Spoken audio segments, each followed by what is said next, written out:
bring in our chief analyst, Khalif Rhodes. Khalif, you broke this down actually right after the shooting happened on Wednesday. Seeing the charges there, first degree, are you surprised? Are you not surprised? And how did they get to where they charge these guys? Yeah, not surprised. I mean, you're going to charge what you believe you can prove and convict at trial. And so that the prosecutor obviously is seeing more information than we have.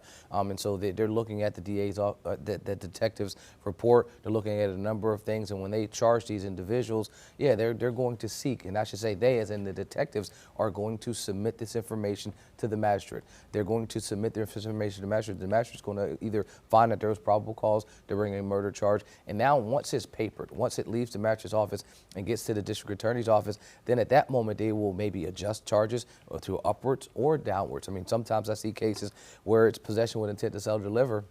And then once it gets to the DA's office, they're like, you know what? We weighed these drugs. It's higher than the threshold. Well, now we're going to lift it to trafficking. And sometimes it's vice versa. And so, yeah, the DA's office really doesn't make that determination. It's going to be the officer, and then they're going to submit it to the magistrate.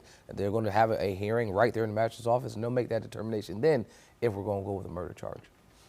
Murder is murder, Khalif, but when you have a child that's murdered, it just, I feel like the heaviness of the emotions are there. Does that ever cause more severe penalties, or is the penalty the same no matter the age of the person killed? It should not add anything in terms of how justice is dealt out. I mean, we have our statutes, and they're supposed to be blind but the victim portion comes in a number of capacities. In sentencing, for instance, we have a presumptive range where a person could be sentenced, but then we also have an aggravated range or a mitigated range if outside of homicide cases where it's first degree murder. But in the other charge, if a child is involved, it's going to put you in that aggravated range, and then your defense attorney will be trying to argue some mitigated ranges, factors to get you back in that presumptive range. And so yes, every time that there is a child involved, say for a DWI, you got a kid in the car, well, that's automatically putting you in the aggravated range just because the child's involved. With the homicide, it won't move you much up because we start with the death penalty in our state. We go from the death penalty,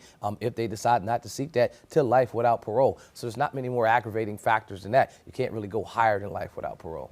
We've been talking about criminal records in recent weeks here, and we even talked about it yesterday, and judges setting release and bond conditions based on that one specific case that is in front of them. But in a case like this where we have a lot of criminal history, we have car thefts alleged to have happened on the same day, and then you have this incident and the shooting death.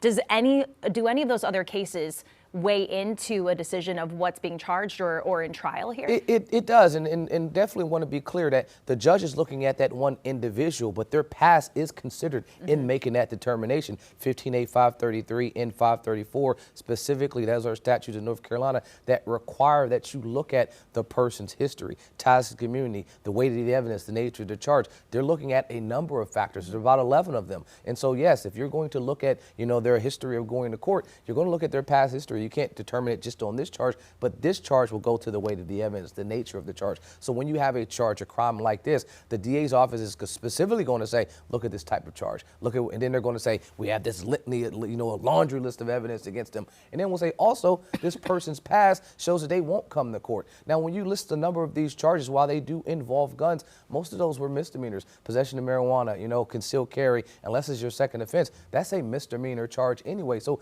a number of these folks, while they do appear to be a lengthy history, a lot of them are lower level charges. Except for that armed robbery charge was a felony. I didn't see any other felony pop up on the charges. Khalif, you got about 30 seconds left. Can you talk about the intent there? Because we heard from the major on scene that they seem to have fired in there unprovoked into that home when they were stealing that car. Yeah, I mean, the intent will transfer. I've mentioned this before. If I have the intent to commit a robbery, and in the commission of that robbery, I am starting to shoot at someone, well, the intent that I shot at that person will then transfer to any other unintended victim. And so I don't need to have intent to have shot into the house. I just need to have intent to shoot at you. If I'm robbing you and you shoot back at me and we are in a gunfire, yeah, now the intent has transferred. So you can see felony murder come with this. There's a number of ways that you can get to a murder charge in a murder conviction based on the facts that we've seen so far. All right, Khalif, thanks so much. We appreciate that. Queen City News Plus. Just search Queen City News on your smart TV's app store.